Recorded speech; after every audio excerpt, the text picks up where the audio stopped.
ఈ pain killers కి operation మధ్యలో చాలా ట్రీట్మెంట్స్ ఉన్నాయి. అవి రానివ్వరు. ఎందుకు? వాటి వల్ల మంచి జరిగింది అనుకో ఆపరేషన్ రాదు కదా. మీకు అర్థమవుతుందా? ఆపరేషన్ కాన్వర్ట్ పొజిషన్ లో చేయాలి, కానీ అందరికి కాదు. ఇది కూడాను కొంతమంది డాక్టర్ల వల్ల మరి వాస్ట్ తయారైంది. అంటే ఈ మోకాలు నొప్పి అన్నది సర్వసాధారణం. ఇప్పుడు ఇంతకు ముందు 50-55లో చూసే మోకాలు నొప్పి ఇప్పుడు 35లోనే వస్తున్నాయి. అవును, పర్టికులర్ గా హౌస్ వైఫ్స్ కి వస్తున్నాయి, లేదు వర్కింగ్ ఉమెన్ కి వస్తున్నాయి.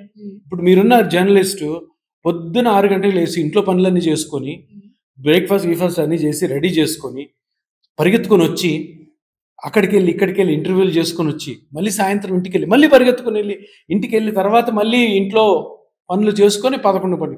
ఇంత బాడీలో స్ట్రెయిన్ ఉన్నప్పుడు అరుగుతాయి, మొక్కలు అరుగుతుంది, షోల్డర్ అరుగుతుంది, స్పైన్ అరుగుతుంది. సో ఈ అంటే ఇలాగా ఫీమేల్స్ ప్లస్ మేల్స్ అందరూ కూడా బయటకు వచ్చి పనులు చేస్తుంటే మోకాళ్ళు అరుగుతాయి, తొందరగా అరుగుతాయి. 35-40 yearsకి ఆపరేషన్స్ చేయకూడదు, కానీ చేస్తున్నారు. అందరు కాదు, కొందరు. ఎందుకు? అది మంచి బిజినెస్ కాబట్టి. సో దీన్ని ఇండస్ట్రీస్ కూడా సపోర్ట్ చేస్తాయి.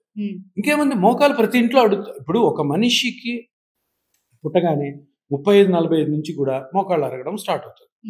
అది 35లో నొప్పిగా బయటపడచ్చు, 45లో పడచ్చు, 50లో పడచ్చు, 60లో పడచ్చు, ఎప్పుడో ఒకసారి పడుతుంది. మీరు నార్మల్ ప్రాసెస్.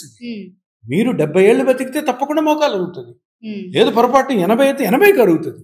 సో ఇక్కడ ఈ ఇండస్ట్రియలిస్టులు అందరూ ఎలా ఉంటారంటే, ఎస్ ఇది సూపర్ మనకి బిజినెస్ ఇది. ఇప్పుడు ప్రతి ఒక్కరికి మోకాలు అరుగుతుంది కదా, ప్రతి ఒక్కరికి ఆపరేషన్ ఎందుకు చెప్పకూడదు? ఇప్పుడు కొంతమంది డాక్టర్లు ఎట్లాంటి వాళ్ళు ఉన్నారంటే మరీ ఘోరమైన డాక్టర్లు, ఆ మోకాలు పట్టుకొని వెంటనే ఆపరేషన్ అంటారు.